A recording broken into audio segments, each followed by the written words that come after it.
আওয়ামী লীগের বিচার করবেন কি? সবাই আওয়ামী লীগকে জান প্রাণ দিয়ে বন্ধু বানানোর চেষ্টা করছে, তাই না? সবাই যে যার মতো করে বিএনপি, জামাত, এনসিপি, গণ অধিকার প্রতিযোগিতা লাগিয়ে দিচ্ছে যে কে কার চেয়ে বেশি আওয়ামী লীগকে বন্ধু বানাতে পারে। তো একই সাথে বন্ধু বানাবেন, একই সাথে বিচার করবেন, এটা কেমনি করে?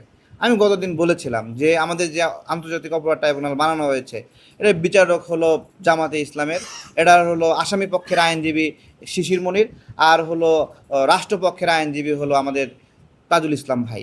তো এটাই তো একটা বাস্তবতা, তাই না? এই কিছু মিলিয়ে যেখানে জামাত ইসলাম খুব করে আগ্রহ সহকারে আওয়ামী লীগের সঙ্গে নেওয়ার চেষ্টা করছে, সেই জায়গা থেকে আপনি এদের বিচার করবেন কিভাবে? এটার আওয়ামী লীগের বিচার বলতে আর কিছু আমি দেখছি না বিচার হওয়ার কোনো সম্ভাবনা আছে। আর এইভাবে রাজাদের বিচার হয় না, বুঝছেন? রাজাদের বিচার করা অনেক টাফ একটা বিষয়। এখানে যদি আপনার হলো সাধারণ মানুষ এরকম ঘটনা ঘটাতো, দেখতেন এতক্ষণ তাকে ঝুলায় দিত। এটা অনেক একটা রয়্যাল ব্লাডের একটা বিষয়, সেই বিষয়গুলোতে কেউ হাত দিতে চায় না।